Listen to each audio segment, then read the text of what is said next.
morning, students. I'm Madam Belinda Omaro. I'm going to take you through an English lesson. So this is the second part of our performance lesson. Last time, we looked at performance, the aspect of verbal and non-verbal cues. We looked at all the verbal cues, and under non-verbal, we looked at facial expression, body movement, and gestures. So we are going to continue from where we stopped last time.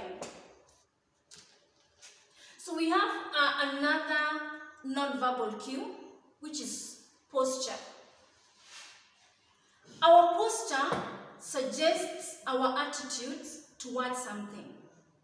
This also enhances communication amongst us.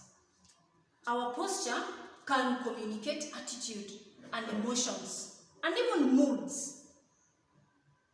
For instance, standing straight, focused look with a level chin and square shoulders shows confidence.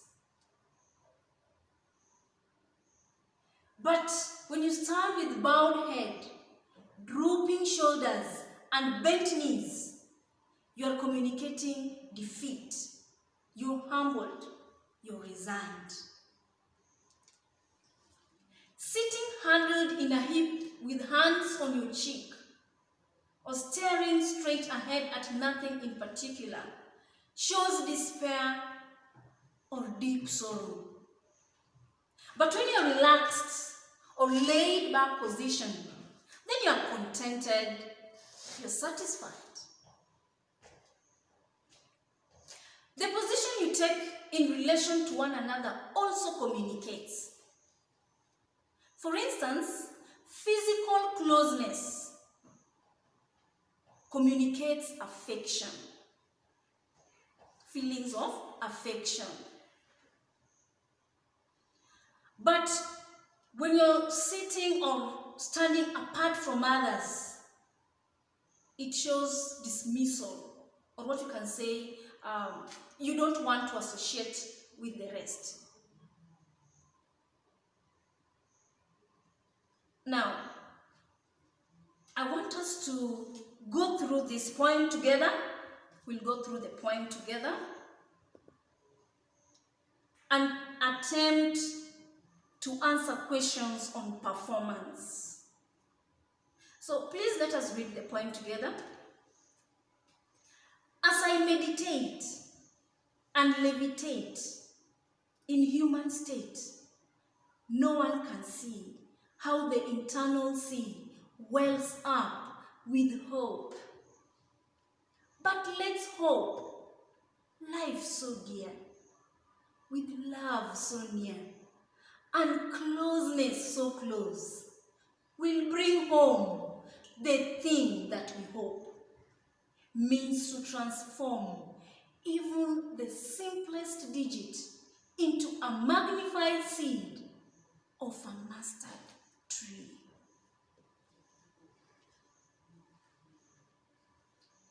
Now from this poem, I want us to look at a few questions that touch on performance. Question 1. Which words would you stress in line 1 of the poem, and why? Which words would you stress in line 1 of the poem, and why?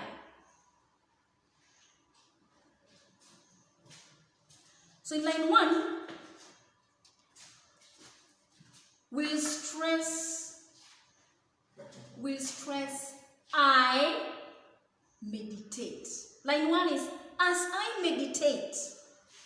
So which words are we going to stress? That is, to lay emphasis. I meditate. Now the reason why we are going to stress those two words, I and meditate, is because they are content words. They carry meaning. And they emphasize the seriousness of thoughts going on in the person's mind, in the persona's mind rather. Now in most cases when it comes to stress, we usually don't stress, in most cases we don't stress pronouns, articles, and conjunctions. But in this case, in this particular line, I is the subject of that line, so we have to stress it. Now the second question is, what tone of voice would be appropriate in recitation of this poem? The tone of voice. We have optimistic tone. Remember, the poem is actually talking about hope. Something you've not seen, but you are hopeful about it.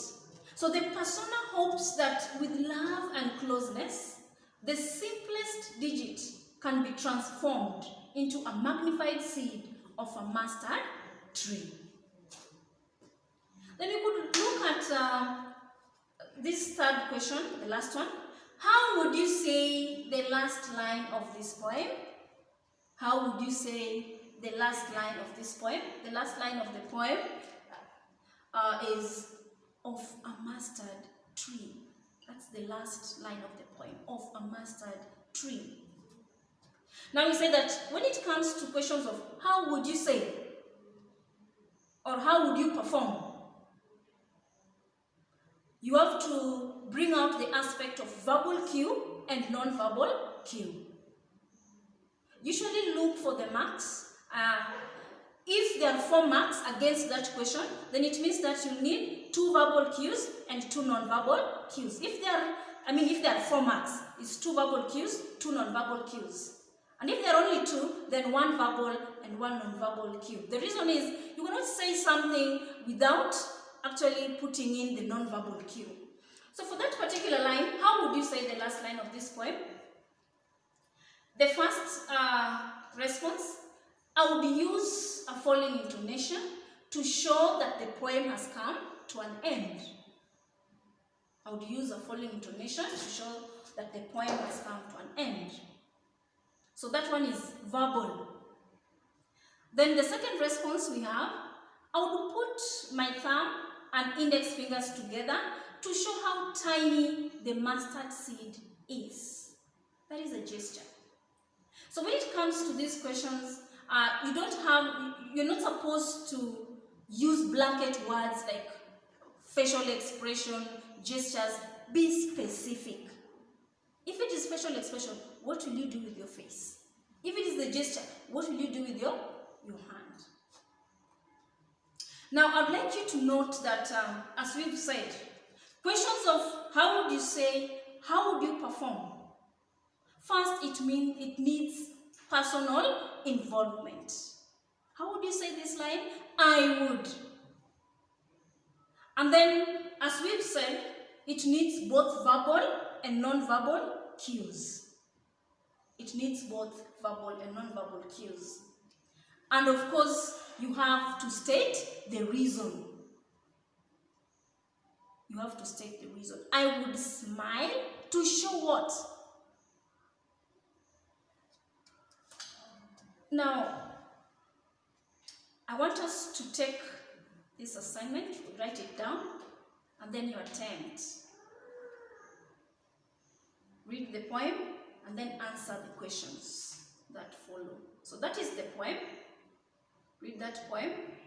And then the first question we have is, how would you perform line 1 of this poem? Then the second question is, line 1 is, do not stand at my grave and weep. How would you perform that line? So you need a verbal cue and you need a non-verbal cue.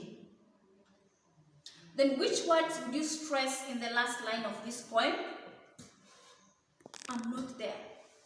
I did not die.